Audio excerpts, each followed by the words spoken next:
So today's lesson, we're going to start by talking about some life lessons, and then we're going to get into the back panel of the02R.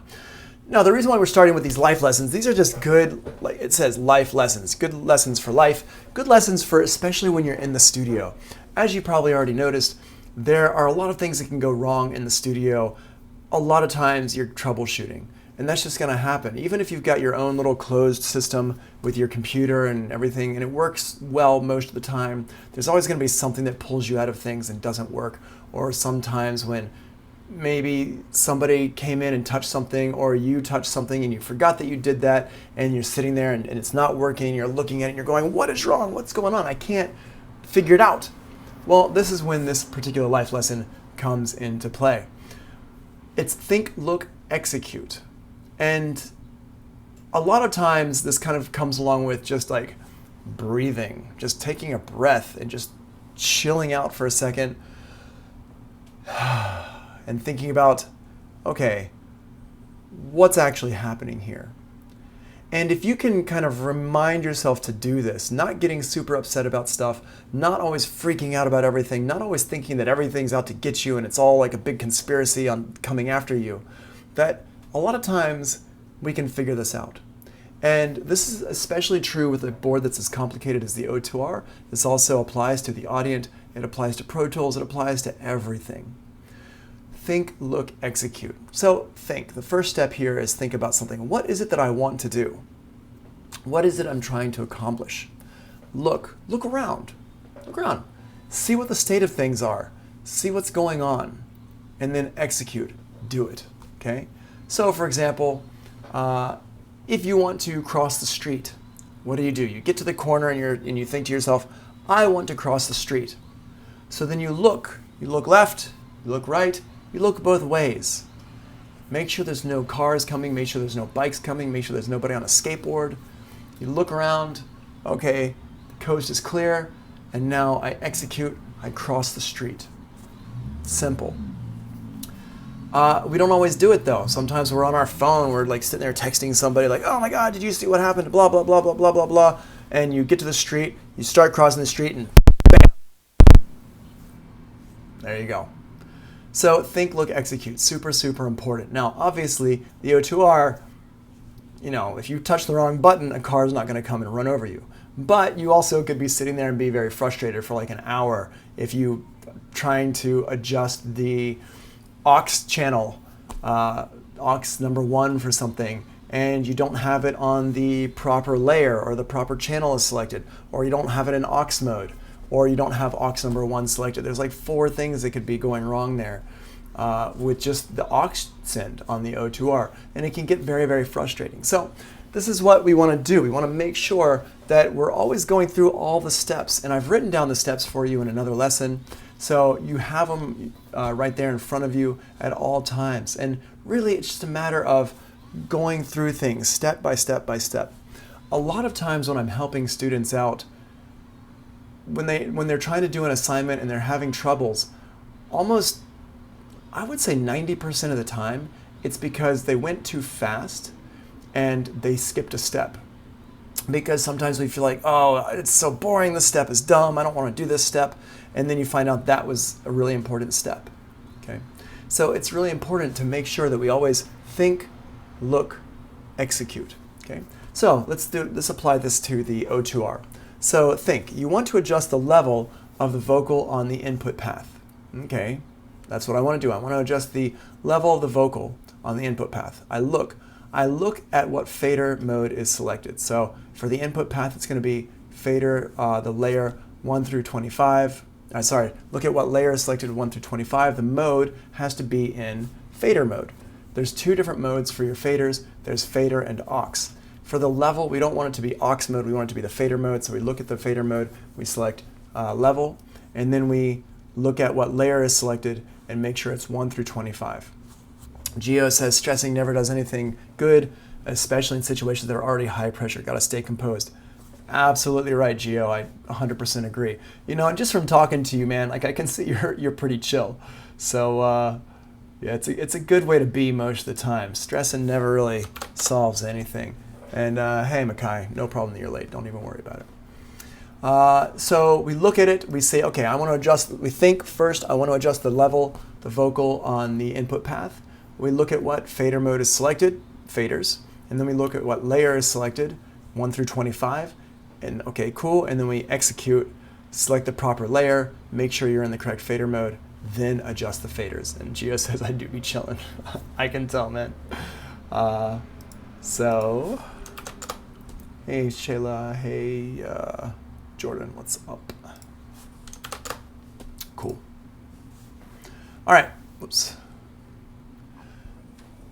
Breathe. This is a really important part of everything. It's just an important part of life. If you ever do any meditation or you do any kind of like calm, like just kind of breathing exercises or any kind of exercises for, chilling out, it's always talking about breathing. It's always talking about focusing in. Use the breath to come in and focus in on ourselves. And this is a really important thing. It's something that's really easy to kind of make fun of and be like, oh, whatever, I know how to breathe. But most people actually don't know how to breathe, and we don't really do it right. And we don't really take the time to kind of pause. And the pause is a very important part of life. When I went to Thailand, the first thing I did for a week was I did silent meditation for 1 week. So 5 days, I didn't talk, I didn't do anything. I just meditated for 5 days.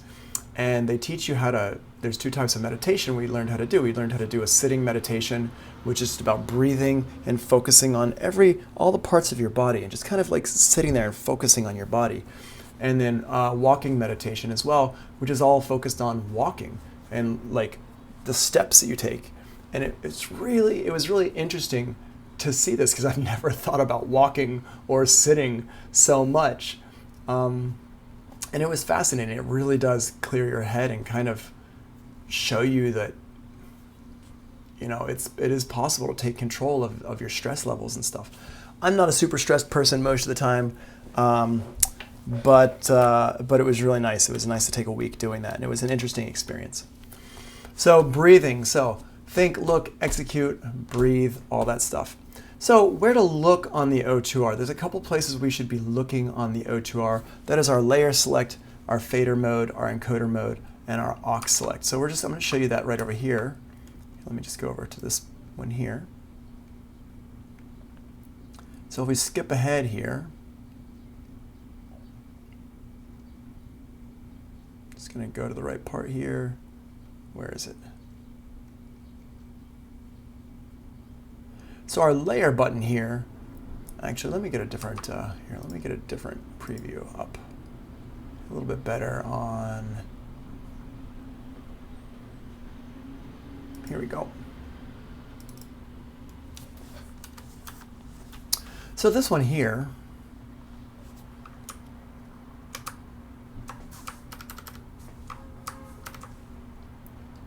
if we look over here, here's our layer select here, right here. Number 7 is our layer select.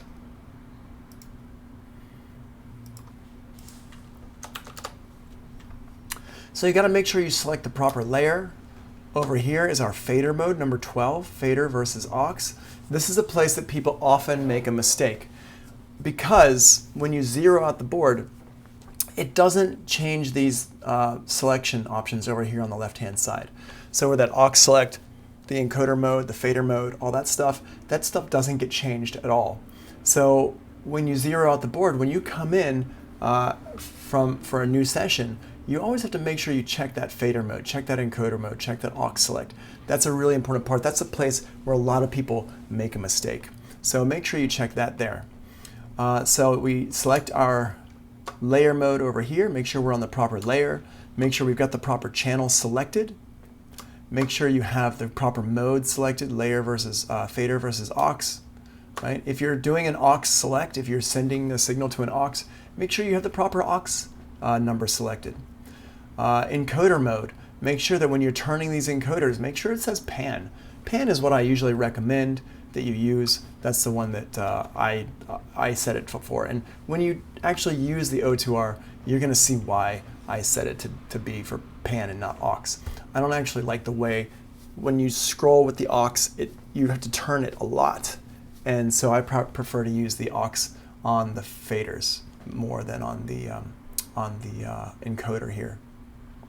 So those are the main parts. If you're using this channel select up here, this section here, make sure that you have your proper channel selected. And a big problem that people often encounter when they're selecting their channel is they'll push the right button for the channel, but they don't have the proper layer selected. So make sure if you want to adjust your level for your inputs on your vocals, on the input path, make sure you have 1 through 24 selected. If you're doing the monitor path, make sure you have 25 through 48 selected. That's a really, really important part of everything. All right, let's see.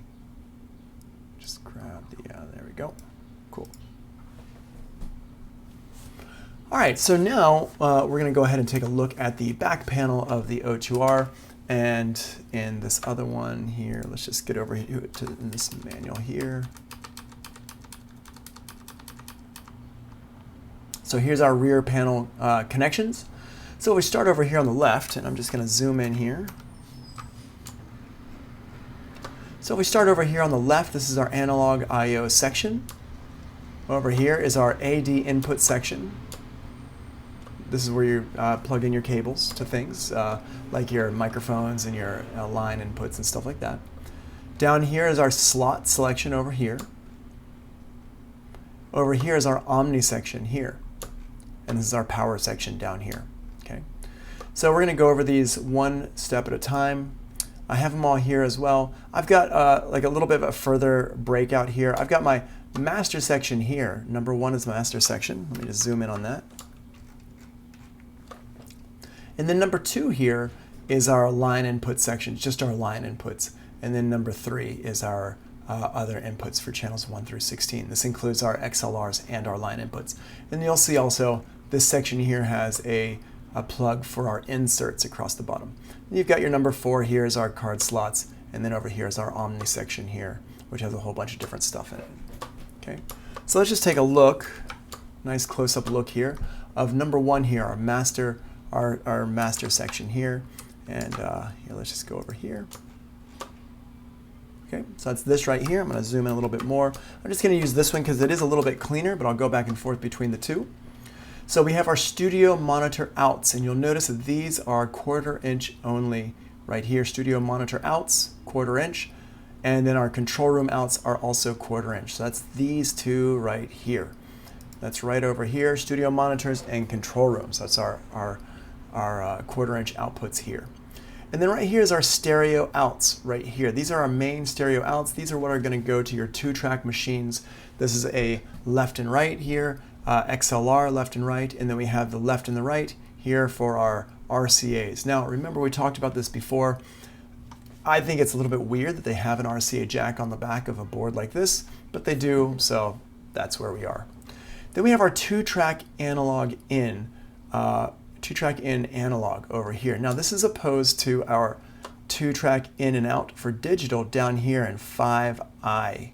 If you look down here where my mouse is, down here, 2-track in digital, 2-track out digital over here. So we're going to come back and talk about that, but I just want you to notice this says 2-track in analog. This is analog. You've got 1/4 inch, you've got RCA here. This is for the input to come back into the board. And we'll show you this on the front panel here, just real quick. This stuff all contains, it all goes with this over here, where it says monitor, studio, and control room. That's kind of what we're looking at here. See how this says 2-track digital 1, 2, and 3, and here's 2-track analog 1 and 2. These 1 and 2 here correspond with these here, number 1 and 2. Number 1 would be the 1 button, number 2 would be the 2 button, okay? And those digital ones would be down here on 5i, right here, 5i, okay? We're gonna come back and talk about that in just a second. Number 2 here is our balanced inputs for 17, 18, 19, 20. These are all mono balanced inputs here, 17, 18, 19, 20, 21, 22, 23, 24. But of course you could use them for stereo pairs as well. 17, 18, 19, 20, 21, 22, 23, 24, like that.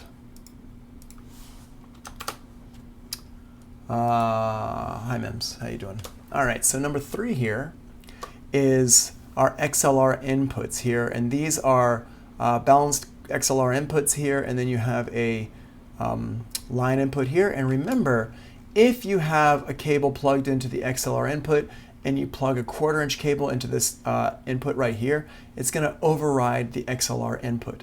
So this one here gets overridden. And then the insert here is it's a 1/4 inch insert, but it's a Y cable split. So it's just one insert here, and it's tip ring sleeve, and one side brings the input, one side brings the output. Different from our inserts on the Audient. The Audient has a separate in and out. This one only has one plug for both in and out. Okay, and so on the one side you'd have one plug, and on the other side it's split to two plugs, one being the in, one being the output. All right, so that's number 3 there. Number 4 down here is our card slots. And if we go over here, let's just look at this one.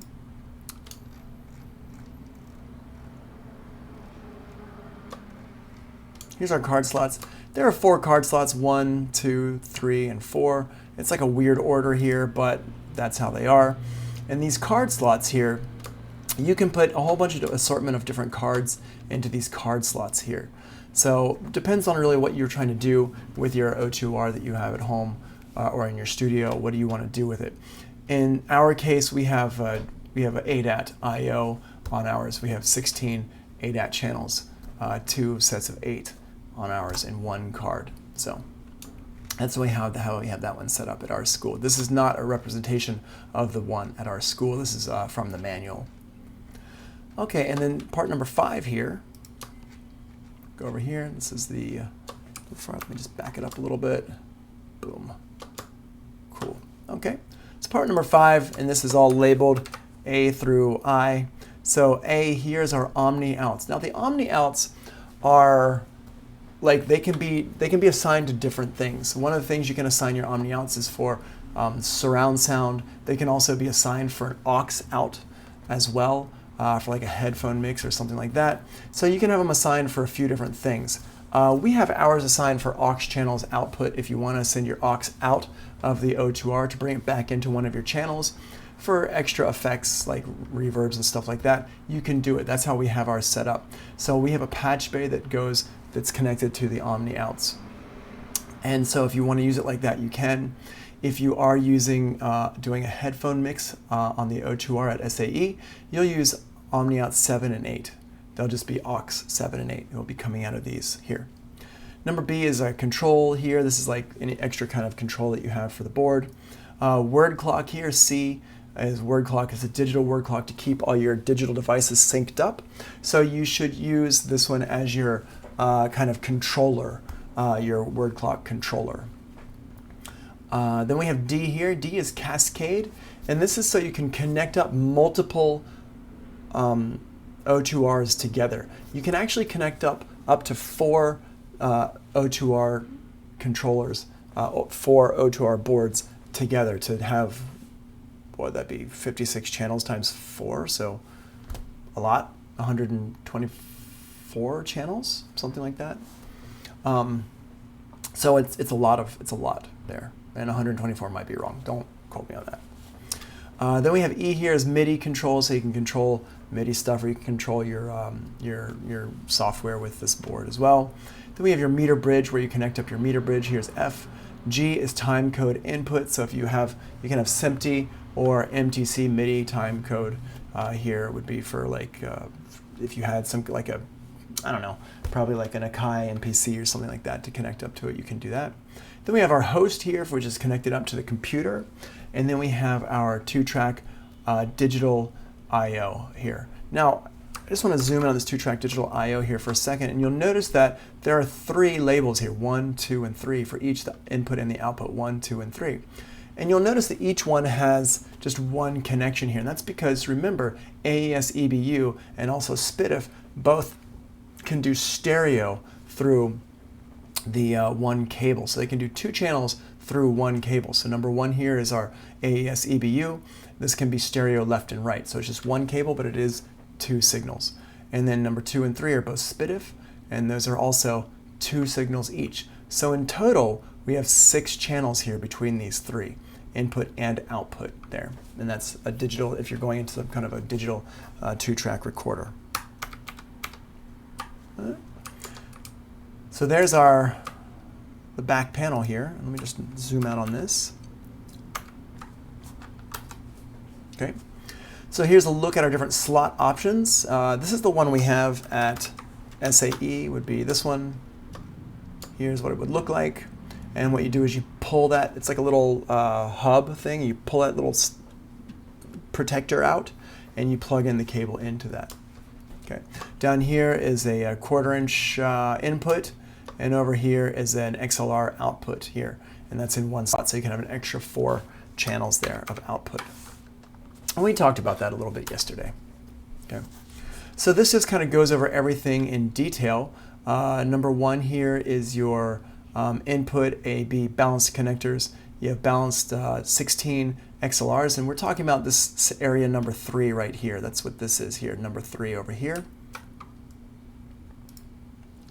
So on the top you have an XLR, you have the 1/4", and then you have your insert, which is a insert IO here. And then on number 17 down here, it's just balanced input, just 1/4" on each one of those. The analog master section here, number 1, you have your studio monitors out. Number 2, stereo out, XLR. Number 3 is your 2-track in for analog. Those are balanced. Number 4, your control room monitor out, which is also balanced. Number 5, you have your stereo out, which is unbalanced. Those are the RCA ones. And number 6, you have your 2-track in analog 2, which is also unbalanced.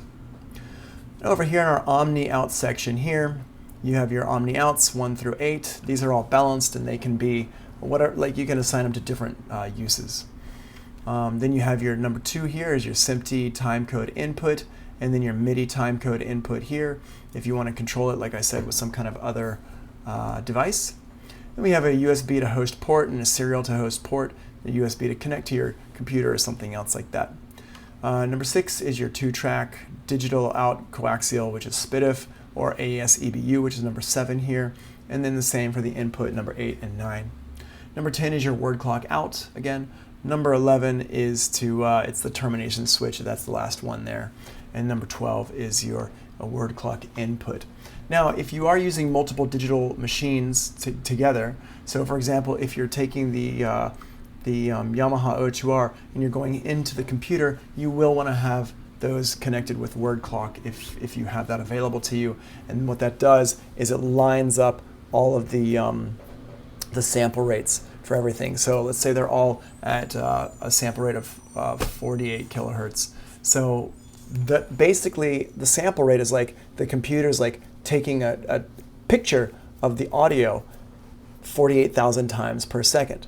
And what this does is it lines up those pictures so they're all firing at the same time. So it's taking the exact same sample of the sound, and it's not off. It's not going bup, bup, bup, bup like this. They're taking the exact same sample of the sound, and what that does is it just lines everything up, just make sure everything is nice and in sync together.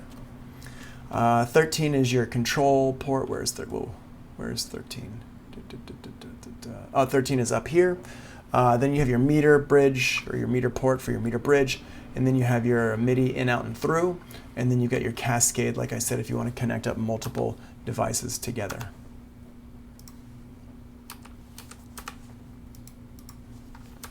Oops, hey, get out of here. Let's see. Come on. Okay, and this one again, this page here is just literally just going over all the stuff from the previous pages there.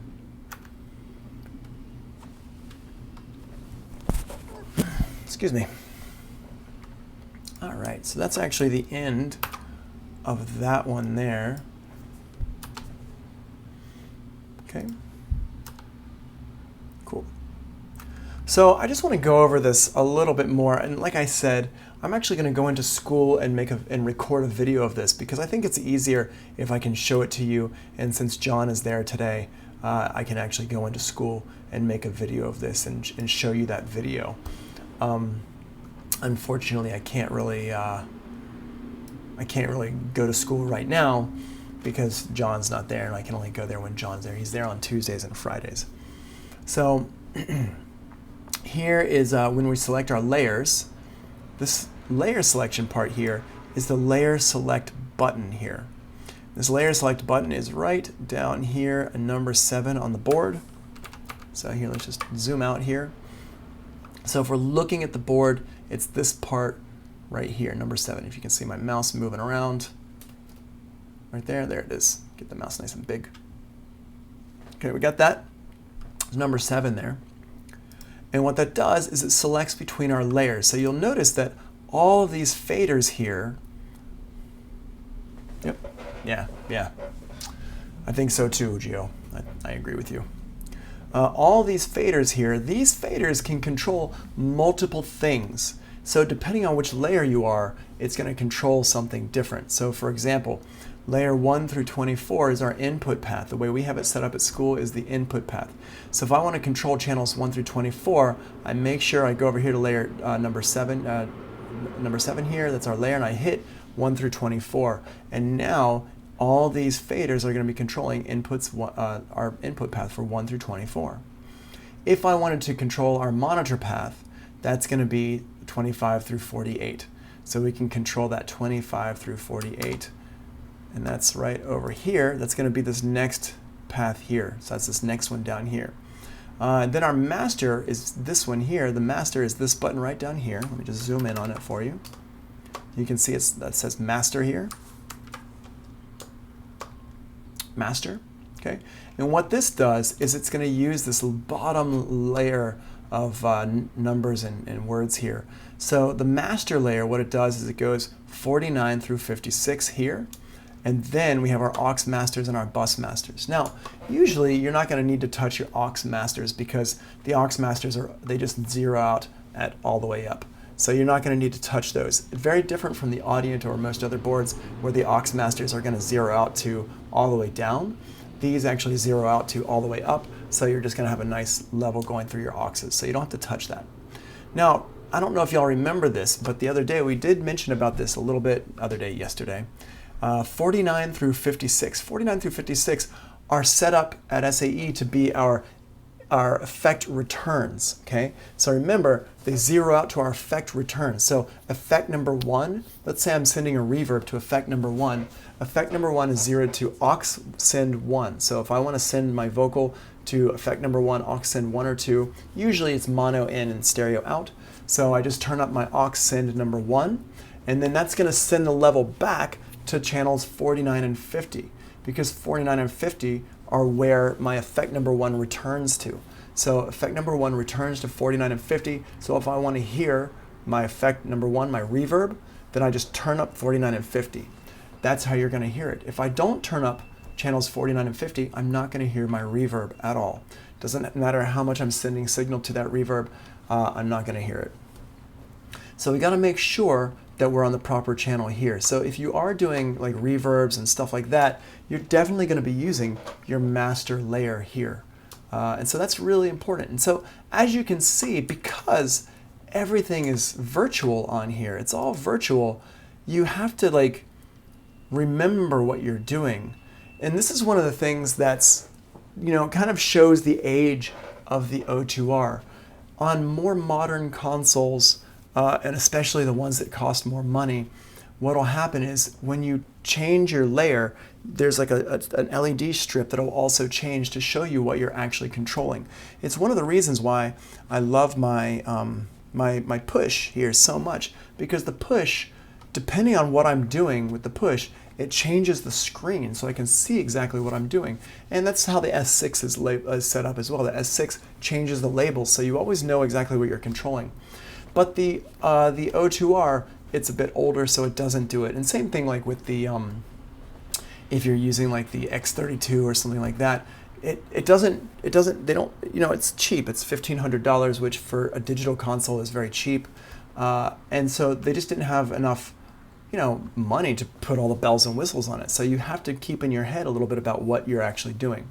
So on here, that think, look, execute comes back to this. So if I want to control my input path, I think I want to control my input path. I look at my layer. What layer am I on? It must say 1 through 24. And then I'm controlling my input path. If I want to control my monitor path, I think, okay, I want to control my monitor path. I look over here. If it says 1 through 24, I say, okay, cool. I push 25 through 48. The button lights up for 25 through 48. And now I'm controlling my monitor path.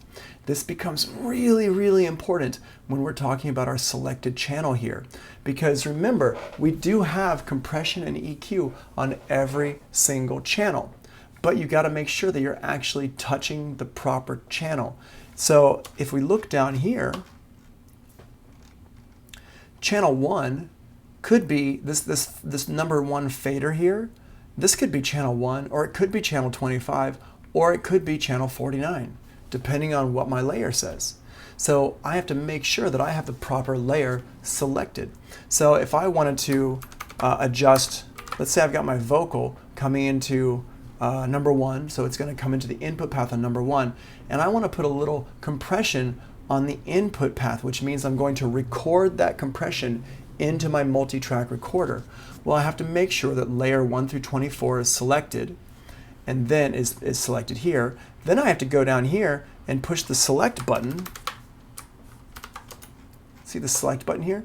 I have to push the select button here for track 1 here, for my fader 1, right? And that means my channel 1 is selected. And that means that whatever I do over here to my EQ or my compression or whatever, that's going to be affecting channel number 1. That's the input path for my vocal. Now, if I don't want to affect the input path, but I wanted to affect the monitor path for my vocal, well, the monitor path for my vocal is most likely on the same fader here, physical fader, but what I would do is I would select channel 25 through 48 here in my layer, and then go back and select the select button here for fader number 1, which is the same thing we would do for the input path, but the difference is now instead of being on the input path, we would select 25 through 48, which is our monitor path, okay? The only difference is this layer select button right here. And that's where things can get confusing, because you can look at it and say, okay, cool, I've got fader 1 selected. Fader 1 could be 1 through 24 or 25 through 48, or it could be 49, right? So that's where we have to be really careful. You have to think, look, and execute. And I've done this before. I don't use the O2R every single day. So I'm always a little bit rusty when I'm using the O2R in the beginning, because I don't use it all the time. And with something like this, it's not exactly like riding a bicycle. This isn't the type of thing where you can leave it for like, you know, a couple years and come back and just be like, no problem, O2R, yeah. It's like, you have to really think about stuff, and you have to really be aware of what you're doing. It's not just, you know, walking and breathing. It's actual mental acrobatics here. So you have to be aware of what you're doing. And so I always recommend, if you ever get into a point where you are in a studio that has an O2R, it might be a couple of years from now. It might be 5 years from now. And so what I hope that you will do as a student in my class is that you'll come back and maybe watch the video, or come back and read through your notes that you took, or read the notes that I wrote for you. And just to give yourself a refresher, just to remember, oh yeah, I got to do that. Oh yeah, I got to do that. Oh, okay, I got to do that. Because this is all going to help you to remember how to use a digital console like this. And, you know, maybe you're not using an O2R. Maybe you're using a more modern Yamaha digital mixer. But it's okay, because the concepts are the same. You have layers, you have channels that you select, that kind of stuff there. And the S6 is also the same. The S6 is nice because it's really just a controller for Pro Tools. So even though there's a lot of things on there, you can see what you're doing on the computer screen, which I really like. So I guess the main thing really for this is just pay attention. It's not like the Audient. The Audient is one knob for every single thing that it can do. But on here, the O2R, you just have like a group of knobs that do many, many things. Okay, so let me just make sure I've said that correctly. The Audient, if it's an EQ for channel 1, the channel 1 has an EQ. EQ for channel 2 has an EQ. Channel 3 has an EQ. Channel 4 has an EQ. Channel 5 has an EQ. Channel 6 has an EQ. They all have separate EQs. But on here, I have this EQ section, and this EQ section can control channel 1, it can control channel 2, it can control channel 3, it can control channel 4, like that. So it's a pretty tricky thing to use. And it's like, I actually find the O2R, I like the O2R a lot, but I don't love using controllers that don't change the name, like they don't show you exactly what you're controlling. And that's one of the reasons why I do love my push from Ableton, is because it shows you exactly what you're controlling, and I find it very easy to use. But when I'm using blank knobs and faders that don't really show me stuff, I find those very tricky to use. That's just me. Everybody's different. Everybody's brain works a little bit differently, and there's nothing like right or wrong about it. It's just some people are more comfortable with this, some people are more comfortable with that. As I said before, some people are very comfortable using the Audient and they don't really love the O2R, and some people get into the O2R and they're just like, yes, I found you, right? Damien says, is the Behringer X32 mixer a good one for studio recordings and live? Yes, well, the X32 is a great one for live because it's compact, and it's pretty good for studio recordings. I actually don't really use a mixer for studio recordings at all, and it kind of depends on what you're trying to do with it. So if you're recording just like one thing, like a vocal, I wouldn't go through the X32. I would just go straight into your audio interface. But if you're recording many things, like a band or something like that, and you're trying to mix it down to like maybe 8 channels before you go into your audio interface, then yeah, the X32 can be good for that. But the X32 is really a great mixer for live applications, or for for like broadcast or Broadway, stuff like that, things where you need to make scene changes really quick. And this is the same thing with the O2R, any of these digital consoles. Where they really, really shine is when you're doing a lot of changes pretty quickly. So think about a Broadway play. You've got a Broadway play and you've got one person, they're on stage and they're singing and their microphone is on. And then you have 2 more characters that have to join them. Before those 2 more characters come on stage, their microphones have to be off because they've got like 2 or 3 people around them that are helping them get changed and get into their new clothes and making sure that they're ready to go. They're drinking their water, they're doing all this stuff. Somebody's like going, okay, are you ready? Blah, blah, blah, whatever. And you can't have that be broadcast to the audience. It has to be really, really quiet. So you can't have their microphone be turned on until they get to that stage, right? So you can't, it's really hard when you have 5 different mics and 5 different things you have to control at once. But if you have a digital mixer, you have scene 1 is just for that one person that's in there, and then the 2 more people come on, you go to scene 2, boop, you hit enter, and it goes, everything changes, and now those 2 microphones come on. So now you have 3 microphones on. And then let's say those 3 people have to leave the stage at scene 3, they leave the stage, and 4 new people come on with their microphones turned on. So those 3 people leave the stage, and the new 4 people come on, you hit the button, boop, and all the microphones just turn on and turn off. And that's the power of a digital console like this, is that you can do those changes really, really quickly. If you think about a news broadcast has the person in the studio. The person in the studio is talking. They're like, blah, blah, blah. Something amazing just happened. They just made the largest cookie in the world. And it's going to be amazing. It's going to taste delicious. And our person, our journalist in the field is out there ready to tell us a story about the biggest cookie in the world. And they say, now, to you. And then Jem says, oh, I meant the biggest cookie in the world type of thing. And the person in the studio hits that button so that microphone in the anchor person turns off and the microphone to the person in the field turns on. And that's how all this works. So they don't have to be pushing a bunch of buttons like this. They're just pushing one button that changes the scene. And that's really the power of something like the X32. So I would say it's more for live.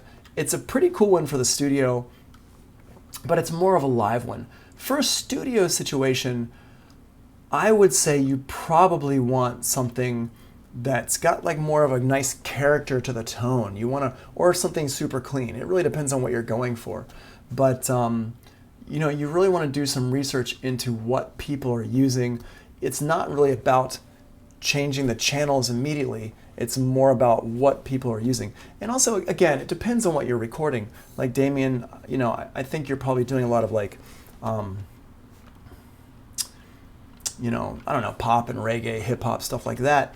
So, maybe for you, if you're in the studio recording stuff, maybe you're not recording a whole band at the same time. Maybe you're recording singers. You're working more with like digital producers making stuff using FL Studio and Ableton Live, but then you're recording vocalists and you're recording maybe one, maybe two, maybe three vocalists at the same time.